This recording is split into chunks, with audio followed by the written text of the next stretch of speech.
All right, emergency intro to the podcast. The boys just ripped one early today, thinking nothing's going to happen. This is the first time we've ever done an episode early, and we were like, yeah, nothing important's going to happen between 1 and 3 on Sunday. Yeah, no, something important happened, so we pulled out the iPhone to get you a little emergency intro here. Buck Showalter will not be back as the New York Mets manager. He announced it himself to the media today. There was a press release that followed that spoke about the team's moving in a new direction, that Buck will not be back. Yeah, it's I don't know, it's a weird feeling because this team was so good last year under Buck. This team was so good under Buck last year, and this year we know 23 was like a bit of a struggle, but I don't know, it feels weird also to have this announcement today. The press release kind of summed it up too really well. It's just the team's going to be going in a new direction, and I think it's a nice, a nice parting of ways, but that's it. Like you said, he's left his stamp on the organization. There's a lot of good things that Buck did. He'll be missed, and it's time for a new manager. Mets will be looking for a new one as soon as possible. So that's the little emergency intro for you guys. Back to the regular scheduled programming.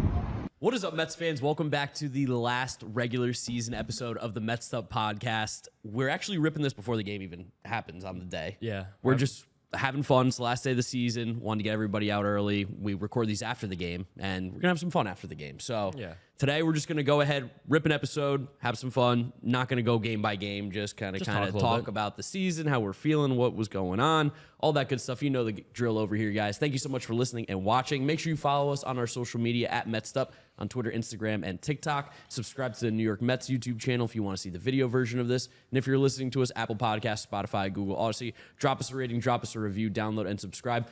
This is the last regular season episode. We're not going anywhere, though. We still have all the episodes coming out throughout the offseason. We're going to be weekly on Tuesdays, I believe, right, Vito, is what we're rocking? Tuesday night. Tuesday night. We usually release Wednesday morning or Monday. We don't have a plan right now. No plan. No, it's last day season. That's it. There will be some episodes coming up. We recorded some content yesterday with some lovely British people, if you want to give them a shout out. Yeah, some fine blokes. Felix White, Izzy Wong.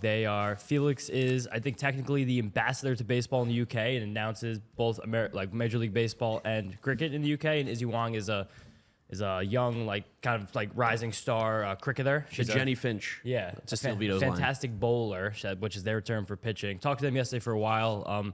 We're going to bring it out as a podcast probably this week, next week. Yeah, I would say this week or next week, because we want to make this one look really good because we've never had an over the seas guest before. Yeah, Darren. Oh, that predated Vito. That did predate. I wasn't Vito. here, so I don't count it. Anything before me is Vito's first guest from across the pond, but it was a great conversation we had with them. And it was more of a conversation, necessarily interview. So just be ready for that, guys. But really interesting. They're both have crazy lives, crazy journeys, through baseball and cricket. And honestly, Felix loved the Mets. It was kind of it was cool to hear how much someone who didn't really like baseball before, he said basically 2015, just totally fell in love with the Mets through that run and has now kept up with them as he's been working in baseball overseas. If the Mets are anything, they're lovable. Yeah, if the Mets are anything, they are lovable, and we'll take that to the bank. We've had a couple. We're doing this one before the game today. We did that one just in the middle of the game.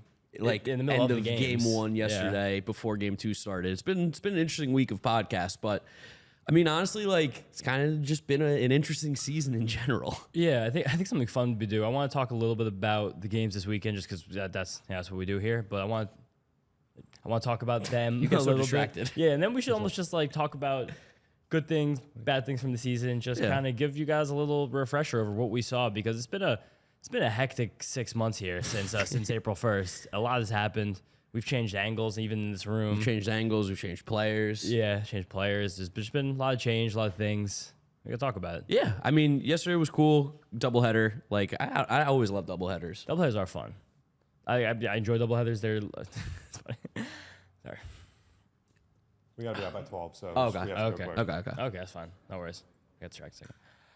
Doubleheaders are also a nice time in the ballpark because it gives the game a little more of a casual feel. I think that might be something that's happened even since the pitch clock, because it's kind of you can relax in the park, you can go get your snacks, you can run and not worry about missing action, things like that, and that's kind of a good thing about it. Yeah, I mean, and I don't know, something about just 2 games. You left a little bit early. I left in between the games. Yeah, in between games. Game 2 had some juice to it. A lot of juice. Of juice to it. Francisco Alvarez grand slam, 2 home runs, Lindor home run. Really big to see him play that well too, coming towards the end of the season. Because I mean, let's be honest, Alvarez came on incredibly hot, had that crazy run, and then he has been a little bit cold.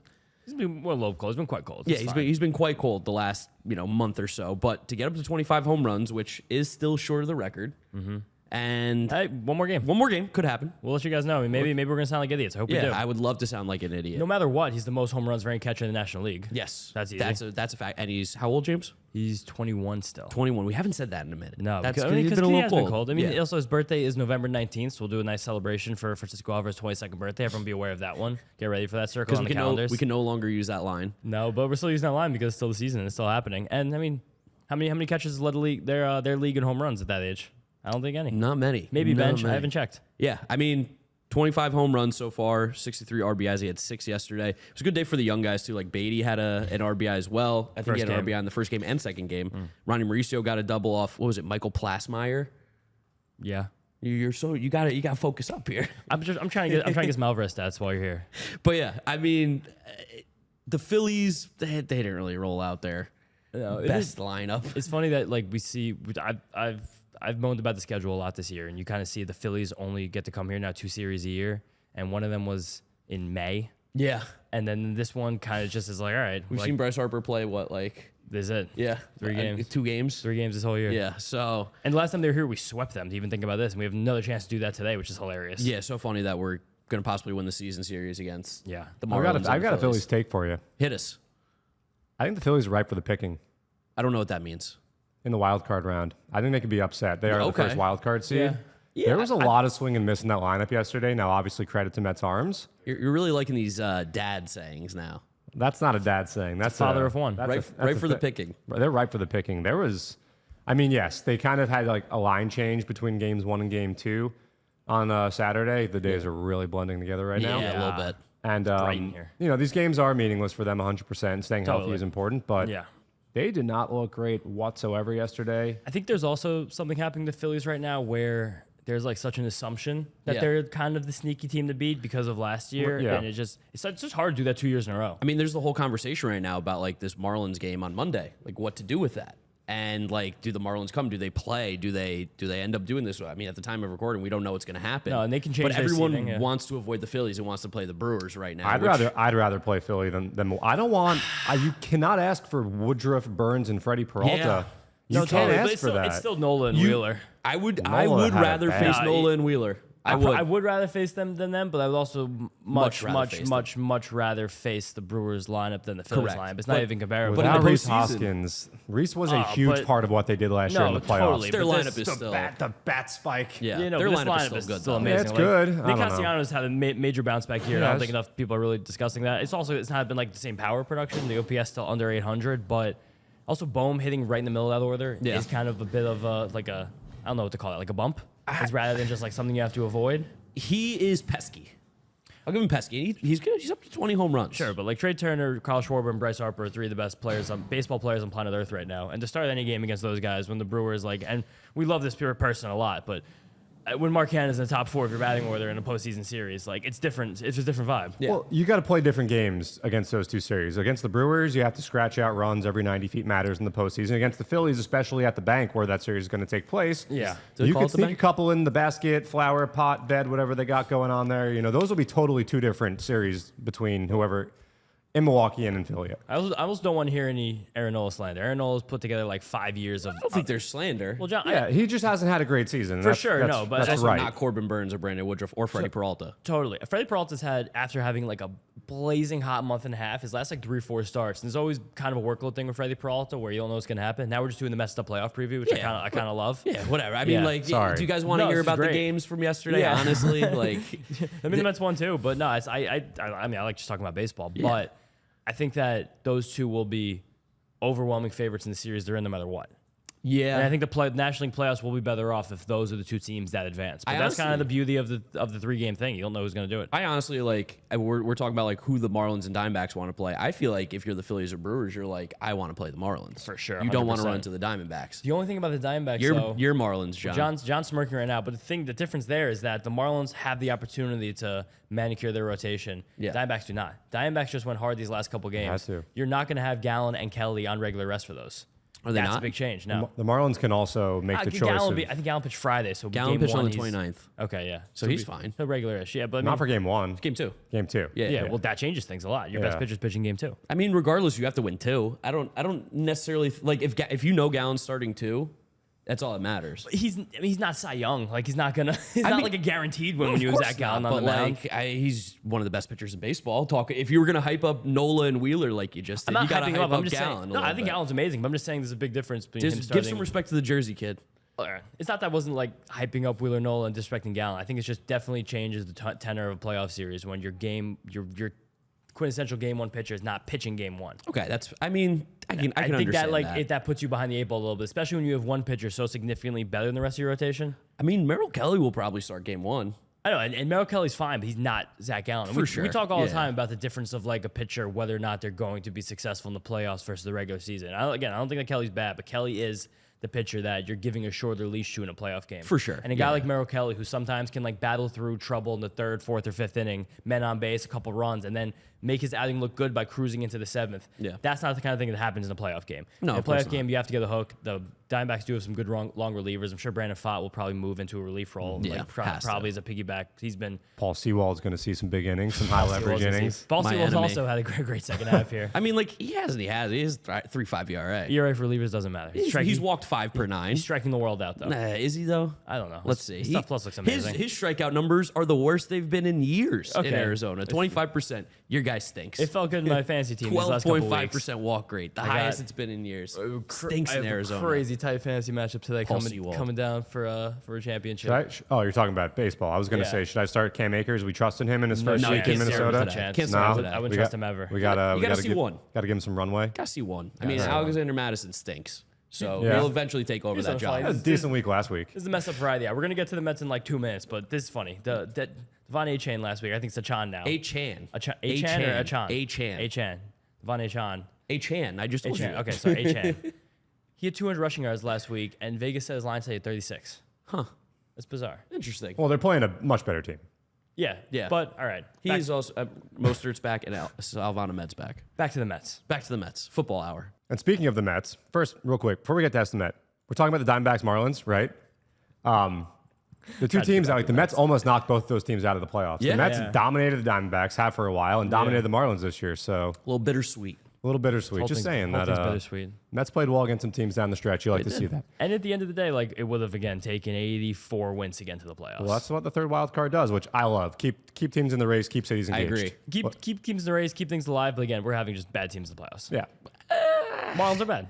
Yeah. No, they're not. Anyway, what is good is that you two have another tie. It's Second unbelievable. straight year. Can you believe it, right? It's like we scripted it, but I promise we didn't. I choked so bad. Estimate tied. Friday's game rained out. Yeah. The weather gods cleared the skies on Saturday, and we played a full 18 innings. Yeah. And right now it's looking nice and bright outside. Unless beautiful out. something crazy happens, we're going to play 9 today, which gives us 27. The Hornet swarm.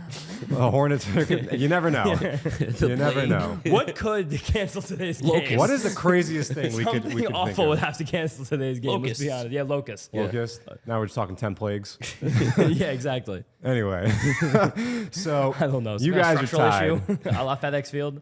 We're gonna have to figure out a tie. We're gonna have to one up ourselves from last year. Not doing friggin' push-ups. I mean, what? It could I've seen enough of you guys do we're push not ups. doing It could be push-ups. part No of one it. wants to see that We gotta, again. I think what could be fun is like more like of a trivia thing. Like you could like be like the host of Jeopardy and it's me and James Oh, with, like, like really, Mets like a Jeopardy. really dense Mets I can do Jeopardy. that. I'll get like one of Yeah. those skinny mics. Yeah, and we could have little buzzers. John yesterday was in the office playing trivia stuff for the game, and he thought it was crazy that no one else could name every pitcher that Daniel Murphy homered off of in the 2015 playoffs. I'm not crazy. That's not that hard. Fernando That's Rodney not- sneaking in there. That was with the- that was the Cubs is hardest one. nuts. I had no clue he played for All the right, guys. Cubs. I got to go make someone's dreams come true right now. So Go do it. I got to go. We'll talk about the estimate. Johnny because Dreams. It's going to be good. See you guys later. Let's go Mets. All right, so let's talk about the series now for a little bit. I mean, there have been some games. There are some things to talk about as well. Tylor McGill, low-key, one of the best starts of his career. Yeah, I keep one of the best starts of his career. The first time in his career he's ever gotten into the 8th inning. He in the first game of the doubleheader, he was just twirled a gem against the Phillies. He went through the first, basically, 7 innings scoreless or 6 innings scoreless. I don't remember, but pitched in the 8th, 7 and a third innings pitch, 7 strikeouts, 1 earned run, and it was just he looked really in control. Again, as we mentioned before, the Phillies definitely threw out a bit of a a lineup to get. They're trying to rest some guys. They got big playoff series coming up this week, but got everyone out who was out there. And his fastball sat 96-ish. It had 25% whiffs and 60% usage. It got up to 98. It was noticeably jumpy. Like when we were in the ballpark, the first few innings. Yeah, the first few innings in the ballpark, I was like, that came in a little hot. And like seeing 97 on there, we've talked about it so many times on the podcast, but it's just so important to Tylor McGill's game, especially if he's going to throw 60% fastballs for that fastball to be 96, 97. Yeah, and just himself average, like sitting 96, 97. It's just like that is impressive for him. And the fact that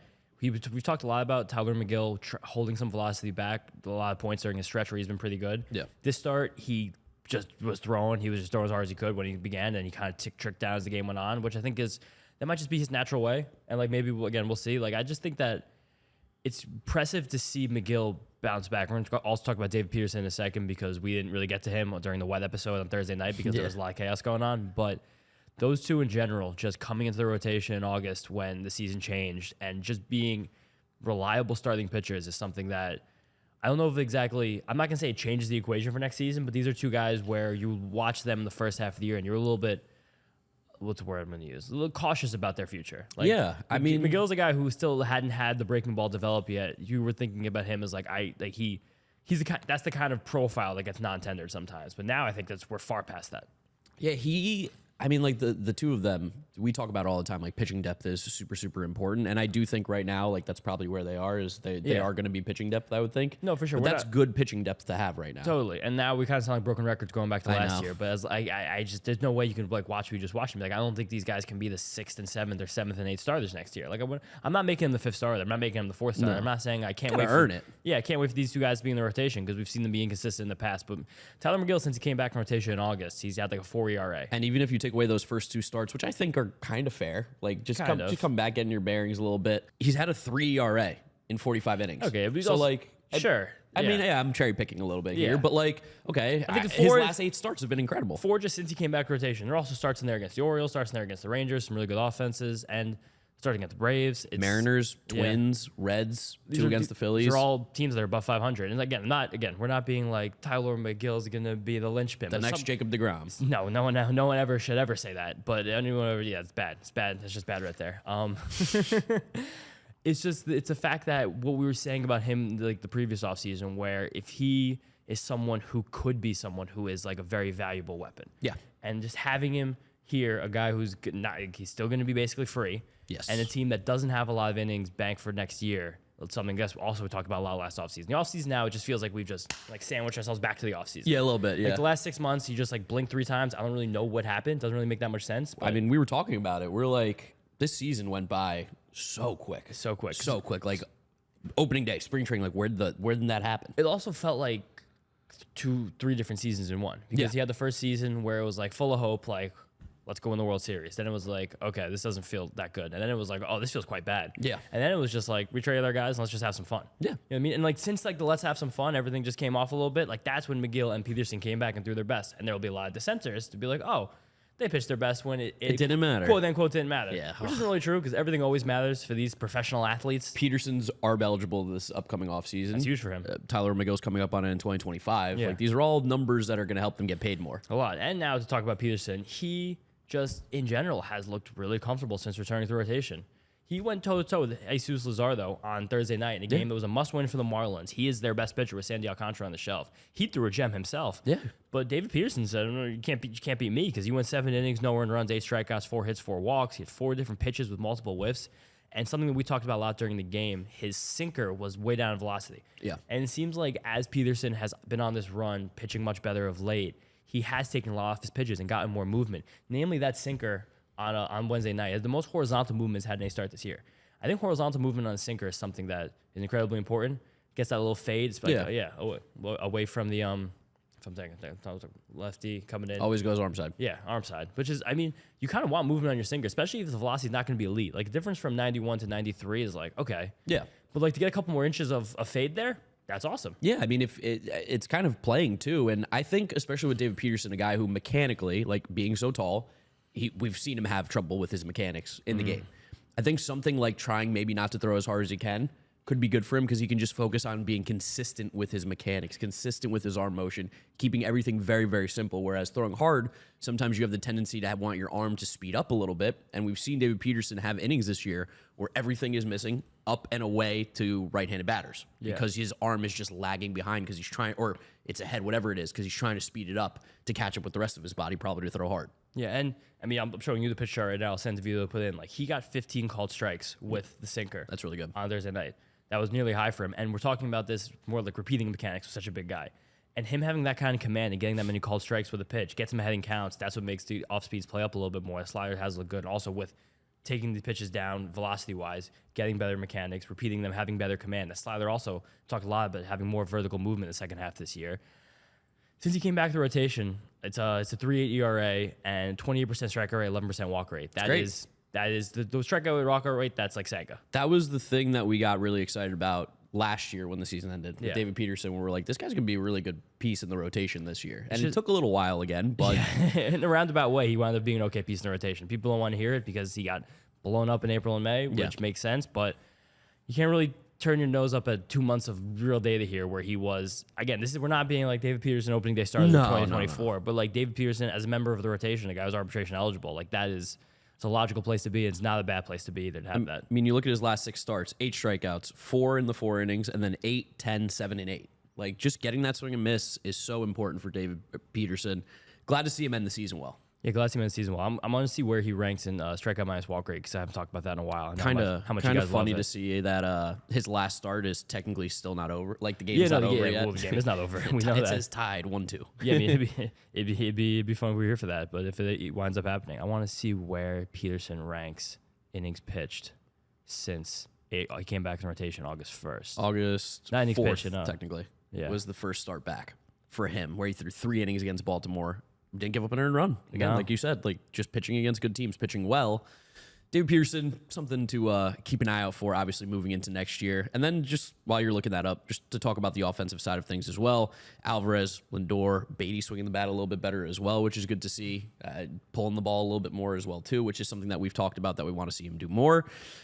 I mean, it's nice to know that this like young core is, again, playing well to end the season. Alvarez getting those home runs. He was pimping them. He was pimping them last night. And, I mean, they were mammoth home runs. He hits balls where pretty much only Pete Alonso hits them. Yeah, and it's fun that just see him have fun and pimp that grand slam. It's just like, okay, like it's been a bad second half for Francisco Alvarez. Like, no mincing our words. Incredible, what's the word I'm looking for?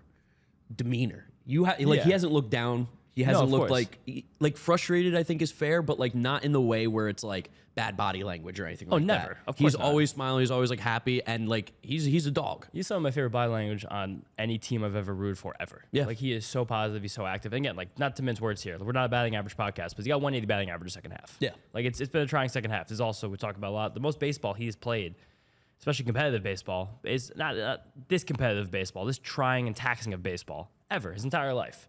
He's adjusting to the major leagues at 21 years old. Like, that's really difficult. And adjusting a whole new pitching staff. He's been catching really well still. Yeah. I don't know, there's a lot of positives to take, and that he is, like, the biggest one. Francisco Lindor currently 2 RBIs when we're recording this, off 100. Oh, let's get that If he today. could get 2 RBIs today, that would be awesome to have him 31, 130 stolen bases. Only player in baseball to go 55, 45, 200, 200 the last 2 years. It's really good, right? Only one. Yeah, really good. He's a pretty good player. Glad he's here. Yeah, it's also weird right now that we're doing the show and there's nothing to preview. No, there's nothing to preview. You know what I mean? There's no next series. That's it. I'll tell you guys this: like, we're gonna have an episode obviously coming out later this week. We'll just talk about the off season, which is gonna be weird. I'm sure we'll talk about the playoffs too. So make sure you guys do stick around. Follow us on everything Mets'd up. Subscribe to the New York Mets YouTube channel so you can see that.